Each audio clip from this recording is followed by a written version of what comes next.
मध्य प्रदेश में 2028 के विधानसभा चुनाव की तैयारियों में जुटी बीजेपी अब संगठन के स्तर पर बड़ा मंथन करने जा रही है। धार्मिक नगरी ओरछा में 30 और 31 अगस्त को बीजेपी की प्रदेश कार्य समिति की 2 दिवसीय बैठक होगी। प्रदेश अध्यक्ष हेमंत खंडेलवाल के कार्यकाल में ये पहली प्रदेश कार्य समिति बैठक है। बैठक में बूथ सशक्तिकरण, संगठन विस्तार, कार्यकर्ताओं की ट्रेनिंग और आगामी राजनीतिक अभियानों को लेकर रणनीति तैयार की जाएगी। वहीं दतिया उपचुनाव में मिली हार की समीक्षा के साथ निगम मंडलों में लंबित नियुक्तियों पर भी फैसले की चर्चा है। रामराजा सरकार की धरती पर होने जा रही इस बैठक को लेकर कांग्रेस ने बीजेपी पर धर्म के सहारे राजनीति करने का आरोप लगाया है, जबकि बीजेपी का कहना है कि राम और हिंदुत्व उसकी मूल विचारधारा का हिस्सा हैं। राम राजा सरकार की धरती पर बीजेपी का महामंथन। 30-31 अगस्त को ओरछा में प्रदेश कार्य समिति की बैठक। 2028 के विधानसभा चुनाव पर फोकस। बूथ सशक्तिकरण का तैयार होगा खाका। संगठन विस्तार और कार्यकर्ता ट्रेनिंग पर मंथन। मोहन सरकार की योजनाओं को जनता तक पहुंचाने की रणनीति। दतिया उपचुनाव की हार पर भी होगा मंथन। निगम मंडल नियुक्तियों पर हट सकता है ब्रेक। करीब 300 नेता बैठक में होंगे शामिल। 30 अगस्त को सुबह 9 बजे शुरू होगी और 31 अगस्त को 12 बजे हमारी प्रदेश कार्य समिति समाप्त होगी। उसमें हमारे सभी केंद्रीय मंत्री, हमारी पूरी कोर टीम के सदस्य, राष्ट्रीय पदाधिकारी, प्रदेश पदाधिकारी, हमारे प्रदेश कार्य समिति के सदस्य, हमारे जिलों के अध्यक्ष, जिलों के प्रभारी, संभाग प्रभारी और मोर्चों के अध्यक्ष, ऐसे लगभग 300 से ऊपर हमारे डेलीगेट वहाँ शामिल होंगे। 2 दिन की एक कार्य समिति हमारी ओरछा में संपन्न। उधर ओरछा में होने जा रही बीजेपी प्रदेश कार्य समिति बैठक पर कांग्रेस ने सियासी हमला बोला है। कांग्रेस का आरोप है कि राजनीतिक जमीन खिसकती देख बीजेपी एक बार फिर भगवान राम के नाम का सहारा ले रही है। कांग्रेस का कहना है कि चुनावी फायदे के लिए बीजेपी धार्मिक मुद्दों को राजनीतिक एजेंडे में आगे कर रही है। कार्य समिति का उनका एजेंडा होगा, वो सारी चीज़ें उनकी अपनी बनी होंगी, सारी प्रक्रियाओं करेंगे, लेकिन कुल मिलाकर इसमें निश्चित रूप से जिस प्रकार से कार्य समिति में दूसरे विषय आएंगे उसमें ये विषय भी आना चाहिए कि जिस प्रकार से सड़कों पर गड्ढे हो रहे हैं, जिस प्रकार से लोग परेशान हैं महंगाई से, किस प्रकार से स्कूलों के छोटे छोटे बच्चे जिनको हाथ में कलम और कागज़ होना चाहिए, वो लोग सड़कों पर निकलकर अपने स्कूलों के लिए प्रदर्शन कर रहे हैं। ये सारी चीज़ें निश्चित रूप से भारतीय जनता पार्टी को सोचना चाहिए। कुल मिलाकर ओरछा में बीजेपी का महामंथन महज 2 दिन की बैठक नहीं, बल्कि 2028 के सियासी रण की तैयारी का बड़ा पड़ाव है। संगठन को धार देने से लेकर चुनावी रणनीति तक कई अहम मुद्दों पर मंथन होगा। वहीं राम राजा की नगरी में बैठक ने सियासी तापमान भी बढ़ा दिया है। अब देखना होगा कि इस महामंथन से संगठन की नई दिशा तय होती है या 2028 की चुनावी रणनीति का शंखनाद। Bureau report, IND 24।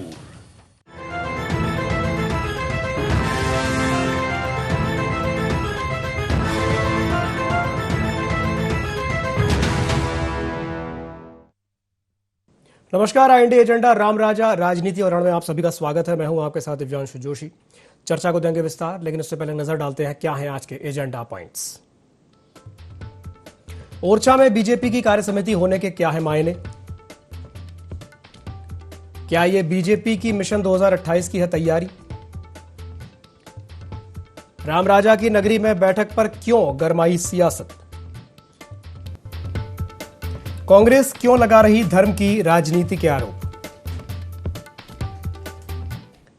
तो मध्य प्रदेश में 2028 की विधानसभा चुनाव की तैयारियों में जुटी बीजेपी अब संगठन के स्तर पर एक बड़ा मंथन करने जा रही है। धार्मिक नगरी ओरछा में 30 और 31 अगस्त को बीजेपी की प्रदेश कार्य समिति की 2 दिवसीय बैठक होगी। प्रदेश अध्यक्ष हेमंत खंडेलवाल के कार्यकाल में यह पहली प्रदेश कार्य समिति की बैठक है। बैठक में बूथ सशक्तिकरण, संगठन विस्तार, कार्यकर्ताओं की ट्रेनिंग और आगामी राजनीतिक अभियानों को लेकर के रणनीति तैयार की जाएगी। तो वहीं दतिया उपचुनाव में मिली हार की समीक्षा के साथ साथ निगम मंडलों में लंबित नियुक्तियों पर भी फैसले की चर्चा है। आज इसी विषय को लेकर के हम चर्चा करेंगे। कुछ खास मेहमान हमारे साथ चर्चा में शामिल हो रहे हैं, आपका परिचय करा देते हैं। हमारे साथ चर्चा में जुड़ रहे हैं सुमित रघुवंशी जी, मीडिया पैनलिस्ट है मध्य प्रदेश भारतीय जनता पार्टी के। सुमित जी, स्वागत है आपका IND24 में।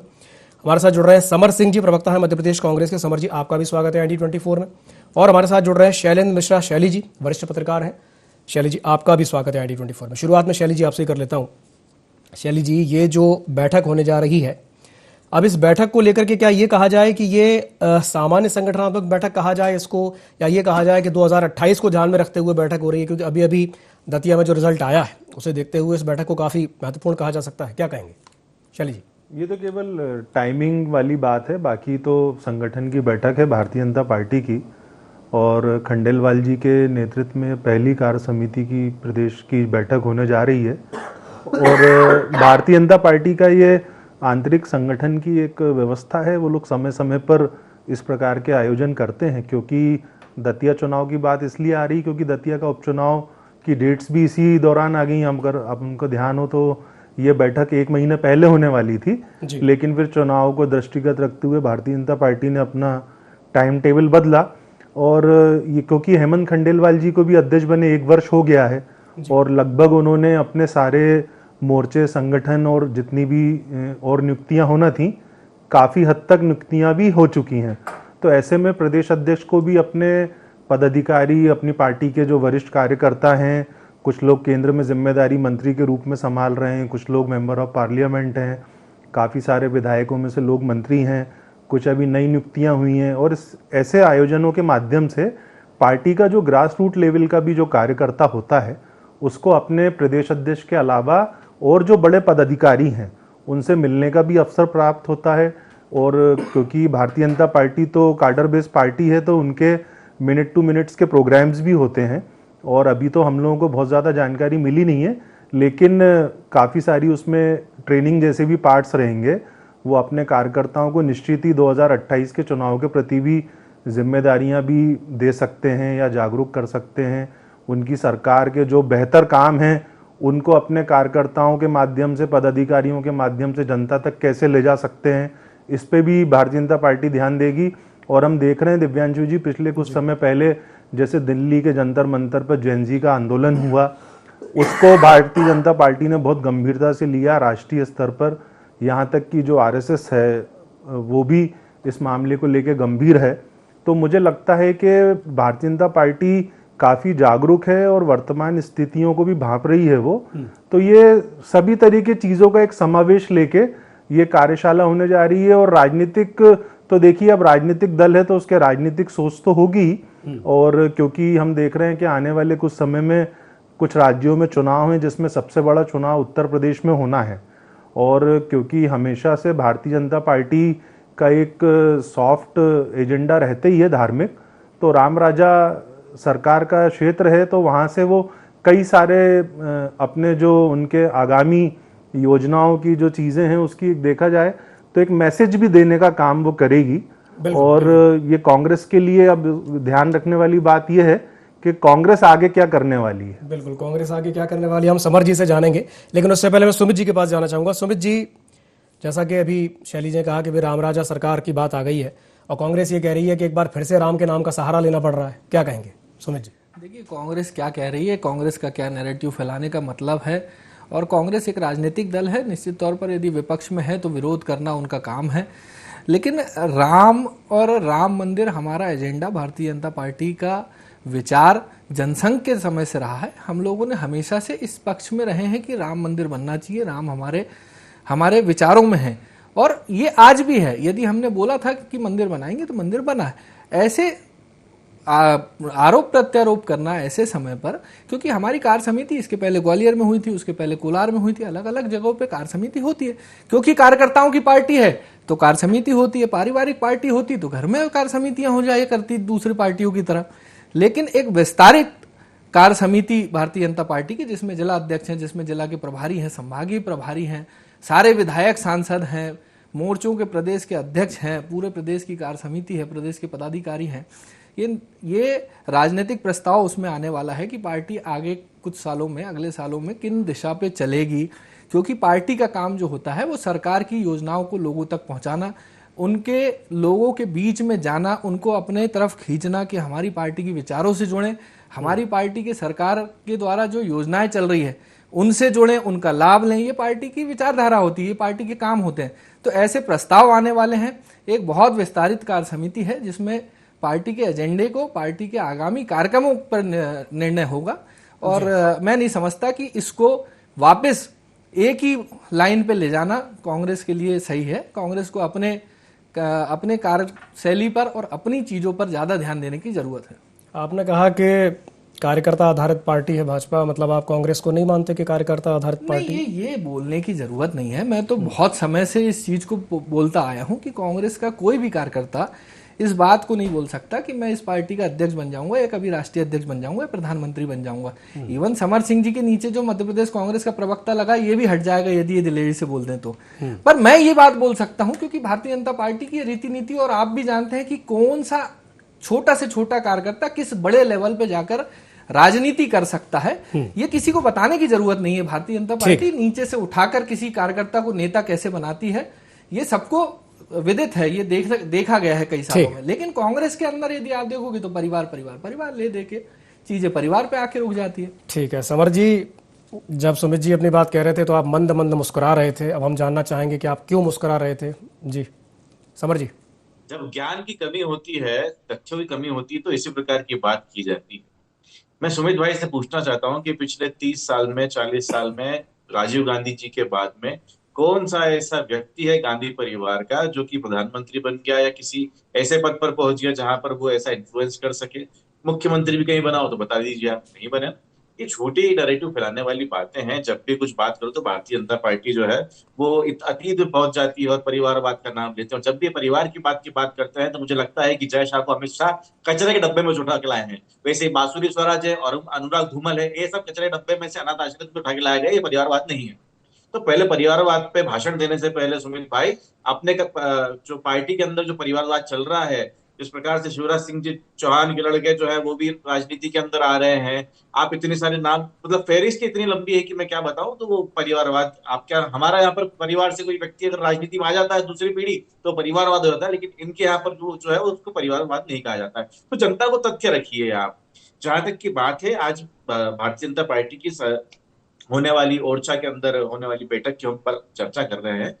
मैं सुन रहा था कि आप कह रहे हैं कि 2028 का ये रोड मैप नहीं, 2028 का रोड मैप नहीं, 2027 का रोड मैप है। जिस प्रकार से माननीय राहुल गांधी जी ने कहा कि 1 साल में नरेंद्र मोदी जी इस देश के प्रधानमंत्री नहीं रहेंगे, तो ये क्या करेंगे? बागड़ बिल्ले सब सामान उठा के बटोर के भागेंगे। जिन्हें लैंड खरीदी है, जिनके ऊपर लैंड ग्रैबिंग का आरोप है, जो अपने परिवार के नाम पे लैंड खरीद रहे हैं, परिवार के नाम पे शराब के ठेके ले रहे हैं, परिवार के नाम पर माइनिंग कर रहे हैं, जो जंगल काट रहे हैं, जो स्कूल कॉलेज चला रहे हैं, स्कूल कॉलेज के अंदर व्यापम जैसे घोटाले कर रहे हैं। एक ही परीक्षा केंद्र से नेताजी के 15-15, 20-20 बच्चे एक ही साथ जात के पास हो जाते हैं पटवारी परीक्षा के अंदर ग्वालियर में। तो ये सब बागड़ बिल्लों की फौज इकट्ठा हो रही है ओरछा में, राम का नाम लेते हैं और राम के नाम पर डाका करते हैं। अब छुपने के लिए भी राम मंदिर की जो राम की धरती है वो मिली है इन लोगों को। हमने देखा किस प्रकार से पहले डाकू लोग डाका डालते थे तो रात के अंधेरे में किसी धर्मशाला में, किसी मंदिर में, ऐसी जगह पे छुप जाती है। छुपने का काम वहां पर कर रहे हैं, वहां पर पूरी प्लानिंग होगी किस प्रकार से भागना है। और आप देखिए, मैं तो आपको कह रहा हूँ, आज तारीख नोट कर लीजिएगा जोशी जी आप, की आप आज से साल भर बाद ये भारतीय जनता पार्टी के परिवार की जो बच्चे हैं, इनके जो नेताओं के बच्चे हैं, ये अपने पिताजी को सड़क पर पहचानने से इनकार कर देंगे कि भारतीय जनता पार्टी ने जो हाल इस देश का, प्रदेश का किया है वो लोगों से छुपा नहीं है। छोटे छोटे बच्चे जो है वो पुल, जो पेड़ों पे से बने पुलों को पार करके जा रहे हैं। इलेक्ट्रोडक्शन हो रहा है। आपने देखा किस प्रकार से मध्य प्रदेश के अंदर जर्जर जो इमारतें हैं स्कूलों की बच्चों के ऊपर गिर रही है। उज्जैन के आप अगर देखें तो उज्जैन दक्षिण, जहां से मोहन यादव जो है विधायक बन के प्रधान मुख्यमंत्री बने हैं, उनके ही क्षेत्र के अंदर बच्चियां बिलक बिलक के रो रही थी क्योंकि उनको स्कूलों को हटा के वहां पर एक विश्व हिंदू परिषद नामक संस्था को देने की प्लानिंग चल रही है। और इस प्रकार से बच्चे जो सड़क पर आ रहे हैं, और ये सिर्फ उज्जैन की बात नहीं, आप इंदौर देख लीजिए, आप देवास देख लीजिए, आपने बड़वानी के अंदर देखा किस प्रकार से बच्चियां वहां पर अपने हक और अधिकार के लिए लड़ रही हैं। छोटे छोटे बच्चों को जो है वो पुलिस डिटेन करके ले जा रही है उत्तर प्रदेश और बिहार जैसे राज्यों में, और वही जो स्थिति है मध्य प्रदेश के अंदर भी है। तो क्या दिखाएंगे, क्या बताएंगे? आप बताइए, बताएंगे कि अपनी जो उपलब्धियों को ये लोग बताएंगे, क्या बताएंगे? रतलाम के अंदर रात की 2 बजे एक आदमी अपनी प्रेग्नेंट औरत को ठेले के ऊपर धक्का के अस्पताल ले आ रहा है, ये दिखाएंगे आप? क्या ये दिखाएंगे कि 5 बच्चों को उज्जैन के अंदर सांप काट के 4 साल पहले, क्योंकि वो स्कूल के अंदर जो है प्रॉपर व्यवस्था नहीं थी? या ये बताएंगे कि जो दाल, जो आलू की सब्जी के अंदर सिर्फ पानी मिलता है, अंडे सिर्फ दिखाने के लिए रहते हैं? क्या दिखाएंगे आप? बच्चों के जो कुपोषण, बच्चों का पोषण खाने वाले लोग हैं आप रतलाम के अंदर। माननीय हमारे पूर्व विधायक महोदय पारस सकला जी ने एक बहुत बड़ा जो है इनका पटाक्षेप करा है, किस प्रकार से अब्सेंट बच्चों के नाम पर तक राशन इन लोन ले रहे हैं। क्या उपलब्धि दिखाएंगे? ये उपलब्धि दिखाएंगे कि हर 15 दिन के अंदर 5,000 करोड़ का लोन ले रहे हैं आप? ये उपलब्धि दिखाएंगे कि जो है बच्चों की उंगलियों को जो है वहां पर इंदौर के सबसे बड़े अस्पताल एमवाई के अंदर जो है चूहे कतर के ले जा रहे हैं? या ये बताएंगे कि किस प्रकार से हड्डियों को और जो है अंगों को बेचने का काम मध्य प्रदेश के अंदर चल रहा है? या ये बताएंगे बहुत सारी विसंगतियां हैं। मंत्री के परिवार की दारू जो है वो गुजरात जाके 13 लोगों की मृत्यु का कारण? चलिए, क्या बताएंगे आप? समर जी प्रतिक्रिया लेते हैं। पहले शैली जी आपसे लूंगा, उसके बाद समर जी आपके पास आऊंगा। शैली जी अगर आप कुछ टिप्पणी करना चाहें तो समर जी की बात पर। देखिए, समर जी विपक्ष में है तो उनकी बात अपनी जगह है, और कई ऐसा है नहीं कि कई जगह समस्याएं भी हैं, लगातार देखते हैं, लेकिन क्योंकि आज का विषय जो है वो आपने कुछ और रखा है तो उनकी बात अपनी जगह सही है। मेरा ये कहना है कि मध्य प्रदेश भाजपा के अध्यक्ष बने 1 वर्ष हो गया है हेमंत खंडेलवाल जी को। उनके लिए भी परीक्षा है, उन्हें अपना संगठन कैसे मजबूत करना है, क्योंकि अभी हमने देखा हाल ही का जो उपचुनाव हुआ वहाँ पर कांग्रेस को जीत मिली दतिया में, भारतीय जनता पार्टी को इतनी मेहनत करने के बाद भी हार मिली, तो ये भी एक विषय वहाँ मंथन में रखा गया है। इसके अलावा अभी हम देख रहे हैं पिछले कुछ समय से बड़े सरल स्वभाव के हैं खंडेलवाल जी, तो भारतीय जनता पार्टी का जो संगठन है वो भी और मजबूत होने की आवश्यकता है। कहीं ना कहीं ऐसा नज़र आया, मुझे व्यक्तिगत नज़र आया कि राजनीतिक हस्तक्षेप जो है उनकी पार्टी के भीतर वो थोड़ा ज़्यादा नज़र आया मुझको, ये मेरा व्यक्तिगत आकलन है। तो हेमंत खंडेलवाल जी के लिए बड़ा अच्छा अवसर है। और एक और बात मैं भूल जाऊंगा, अभी स्थायी संगठन महामंत्री नहीं है मध्य प्रदेश भाजपा के पास, किसी और के पास चार्ज है।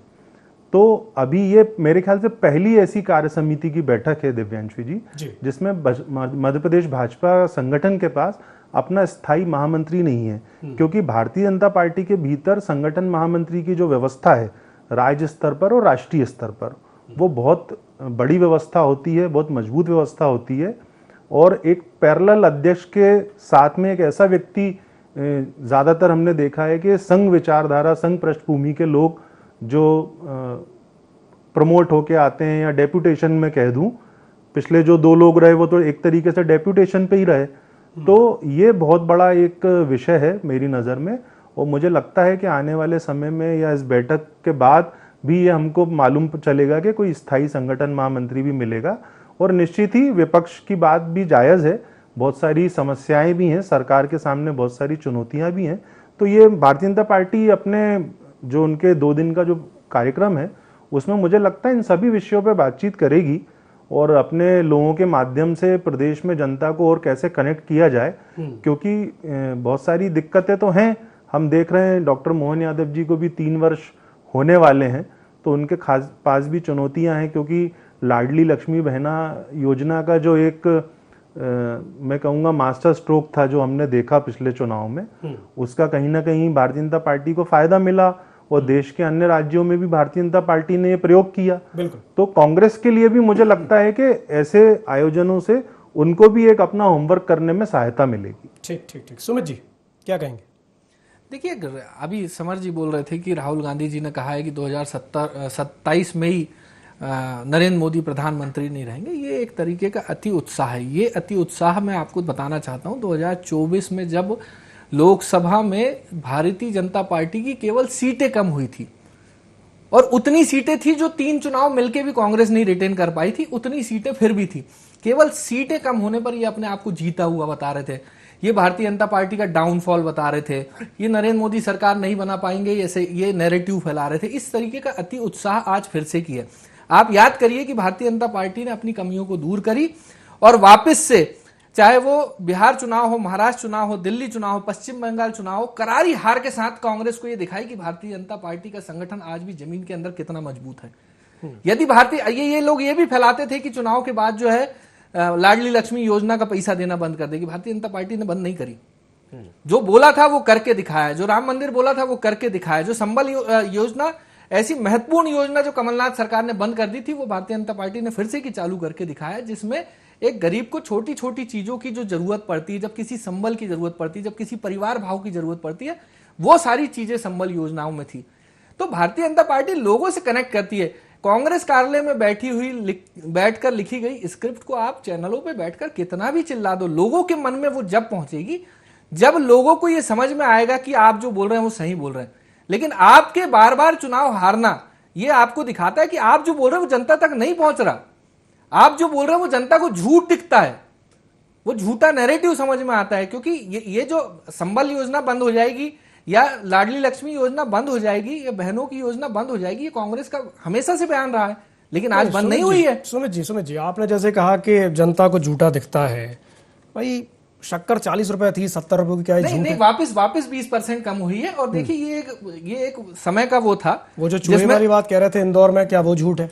कौन सा चूहे वाली बात कह रहे थे, या जो बच्चों के स्कूलों को लेकर के कह रहे हैं जर्जर हालत मैं हमेशा से ये मानता हूं, हम लोग जब चुनाव में जाते हैं ना, तो हम लोग ये नहीं बोलते कि हम सफलता की या विकास की पराकाष्ठा पे पहुंच गए। हमने कहा कि हमने विकास किया है और जरूरत है, इसलिए फिर चुनाव में आए हैं। तो और विकास किया है। अच्छा, कंपेयर किससे करेंगे? कंपेयर करेंगे पुरानी सरकारों से।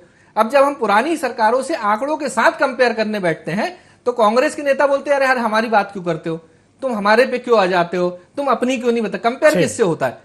सर्वश्रेष्ठ कुछ नहीं होता, कंपेयर तो पुरानी सरकारों से ही होता है। जब हम आंकड़ों के साथ आते हैं तो कांग्रेस भागती है। ठीक, समर जी कुछ कहना चाह रहे हैं क्या? जी समर जी। मैं मेरे मित्र से पूछना चाहूंगा कि पिछले 70 साल में चूहे की उंगली कतर जाने वाली ऐसी कोई घटना बता दे, या बता दे कि कहां पर जो है लाशों को कंधों पर डाल के ले जाना पड़ा बारिश के कारण। इतने एडवांस होने के बाद मैं बता रहा हूँ आपको ना, पिछले 20 साल में बता दीजिएगा। उससे पहले जब कांग्रेस सरकार थी, आप 10 साल का जो दिग्विजय सिंह जी का शासन काल था, उसमें घटना ऐसी बता दीजिए। अब ऐसी घटना बता दीजिए, भागीरथपुरे जैसे शहर में, देश का सबसे स्वच्छ शहर, उसके अंदर में जो आधिकारिक आंकड़ा उधर 3 दर्जन 4 दर्जन के आसपास का है, लेकिन वहां पर आप ग्राउंड रिपोर्ट देखने जाएंगे तो उससे 4-5 गुना ज्यादा लोग उससे प्रभावित हुए हैं। ऐसी घटना बता दीजिए जहां पर लेटरिन का पानी पी के लोग मरे। देखिए, सर्वश्रेष्ठ कुछ नहीं होता, ये सर्वश्रेष्ठ नहीं है। सर्वश्रेष्ठ एक चीज में, झूठ बोलने में, जुमलेबाजी में, माँ के नाम पर जो है वोट मांगने में, नोटबंदी करके माँ को, बेचारी बूढ़ी माँ जो चल भी नहीं पाती उसको लाइन में लगा देने में, कहीं बर्तन करा तो उसके लिए रो के वोट मांग लिए, इससे देश नहीं चल सकता। आज देखिए कि जिस लाडली बहना की ये बात कर रहे हैं, लाडली बहना को सशक्त बनाने की जगह उनको इन्होंने पैसे देने की शुरुआत करी। अब देखिए कर्ज में डूबते जा रहे हैं। आप देखिए कि पिछले 1 वित्त वर्ष के अंदर ही कितना कर्ज इन्होंने ले लिया। इतने कर्ज की तो जो है हमारी सरकारें जो चलती थी, 26,000-27,000 करोड़ का हमारा सालाना बजट हुआ करता था, उतने ये 2-2, 3-3 महीने के अंदर पैसे ले लेते हैं। तो कुल मिला की बात है कि भारतीय जनता पार्टी की जुमलेबाजी अब लोगों की नजरों में आ रही है। आप कई रिपोर्टें आप ऐसी जो है इंडिपेंडेंट मीडिया हाउस की आप देखेंगे जोशी जी, कि जिसके अंदर वो बता रहे हैं कि मोदी जी का ग्राफ किस प्रकार से गिरा है। क्या लोगों को नहीं दिख रहा कि मोहन यादव जी के ऊपर भ्रष्टाचार के आरोप लगने के बाद में, जमीन जो अधिक के आरोप लगने के बाद में उन्होंने कुछ नहीं बोला? क्या ये नहीं दिख रहा कि मध्य प्रदेश किसी नेता के परिवार वाले जो है शराब के काम करते हैं? क्या ये नहीं दिख रहा कि 13 लोग जो आज गुजरात के अंदर मरे हैं वो उज्जैन की शराब पीकर मरे हैं? क्या लोगों को ये नहीं दिख रहा कि उज्जैन जैसे शहर के अंदर अगर आपको जो है गिट्टी मुरम लेनी है तो किसी व्यक्ति से विशेष से लेनी पड़ेगी? क्या आपको ये नहीं दिखता कि यहाँ पर जो है किताबें छप चुकी है, लेकिन आज जो 6-6 महीने हो जाने के बाद भी सेमेस्टर, मतलब पहली तिमाही की परीक्षा होने के बाद भी बच्चों तक किताबें नहीं पहुंची है? क्या ये नहीं दिख रहा है कि स्कूलों के अंदर बच्चे कमर तक पानी के अंदर जा रहे हैं? तो जनता सब देख रही है। चुनाव जीत लेना, चुनाव जनता सब देख भी रही है, सब समझती भी है। चुनाव हिटलर भी बहुत सारे जीता मेरे दोस्त। जी, चुनाव जीतने की गुमान मत रही है। ऐसा ही एक जो हंगरी, ठीक है, चलिए समय की हमारे पास बाध्यता है, समय की कमी है। इस प्रकार से जनता ने हराया, वहां पर हमने देखा है। जनता मंत्री आप भी जो है कहीं छुपने का व्यवस्था कर लीजिए। कि मैंने कहा जिस प्रकार डिबेट के अंदर आप तारीख नोट कर लीजिएगा आज की, ये लोग छुपने के लिए जगह ढूंढेंगे, इनको आसरा नहीं मिलेगा, और इनके जो बच्चे रहेंगे भारतीय जनता पार्टी के, वो इनको अपना बाप कहने पे सड़क पे और डरेंगे। चलिए ठीक है, ठीक है, ठीक है। शैली जी, अगर आप कुछ टिप्पणी करना चाहें तो अंतिम टिप्पणी ले लेते हैं, आपकी चर्चा को समाप्त करेंगे उसके बाद। बिल्कुल, टिप्पणी यह है, जैसे अभी शक्कर की बात आई, तो जैसे मध्य प्रदेश में भी जो सब्सिडी की शक्कर मिलती थी 14 लाख परिवारों को, कुछ समय से नहीं मिल रही थी, और उसका कारण बताया गया कि जो केंद्र की जो सब्सिडी आ रही थी वो पिछले कुछ समय से आई नहीं। तो विषय तो है जैसा मैंने कहा, लेकिन क्योंकि जो कि आपका कार्यक्रम का मूल विषय, मैं वहीं वापस आता हूँ। तो सबसे बड़ी चुनौती तो देखिए मध्य प्रदेश भारतीय जनता पार्टी के अध्यक्ष हेमंत खंडेलवाल जी के लिए है। उनके कार्यकाल का पहला सबसे बड़ा कार्यक्रम प्रदेश कार्य समिति का उनकी पार्टी का हो रहा है, और जो मैंने अनुभव करा पिछले 3 वर्षों में चुनाव के बाद से, पहले हम देखते थे मध्य प्रदेश में या किसी भी अन्य राज्य में जहाँ भाजपा शासित सरकार है, वहां पर हम देखते थे संगठन की भूमिका प्रथम होती थी। संगठन पहले दिखता था, सरकार बाद में दिखती थी। लेकिन पिछले 1 वर्ष से मैं देख रहा हूं तो संगठन कहीं ना कहीं मुझे सेकंड नंबर पे नजर आ रहा है। हालांकि मेरी बात से सब लोग सहमत हो ना हो, मैं नहीं कह सकता, लेकिन अभी ये वक्त जो है वो हेमंत खंडेलवाल जी एक सरल स्वभाव के व्यक्ति हैं। उनके पास राजनीतिक अनुभव है। राजनीतिक अनुभव केवल चुनाव जीतने या हारने से नहीं आता है, उनकी पारिवारिक पृष्ठभूमि है। वहीं दूसरी तरफ डॉक्टर मोहन यादव भी लगातार 3 चुनाव जीते हैं, उनकी पार्टी ने उन पर भरोसा जताया है। तो मेरे ख्याल से ये भारतीय जनता पार्टी तो जो काम होमवर्क अपना कर रही है आगामी चुनाव के लिए, ये हर दृष्टिकोण से मुझे ठीक नजर आता है। सही कहा आपने। जनता की समस्या अलग है। 30 सेकंड लूंगा दिव्यांशु जी। लेकिन आपके मंच के माध्यम से कांग्रेस पार्टी के भी भाई बैठे हैं, कांग्रेस पार्टी के लिए भी उतना ही अवसर है। आप अगर विपक्ष में हो तो आपके पास भी प्रतिदिन मुद्दे आ रहे हैं और आप लोग उठा भी रहे हैं। अब आपको उसको और कितना व्यवस्थित तरीके से उठाना है, जो अन्य चैलेंजेस भारतीय जनता पार्टी को है उनका आप कितना लाभ ले सकते हैं, ये आप पर भी डिपेंड करेगा। और जनता सब देख ही रही है, सब समझती है। चलिए, बहुत बहुत धन्यवाद आप तीनों मेहमानों को हमारे साथ जुड़ने के लिए, चर्चा में शामिल होने के लिए। तो समय की कमी के चलते मैं इस चर्चा को यहीं समाप्त करना चाहूंगा। खबरों का सिलसिला लगातार जारी है, आप बने रहिए ID24 के साथ। नमस्कार।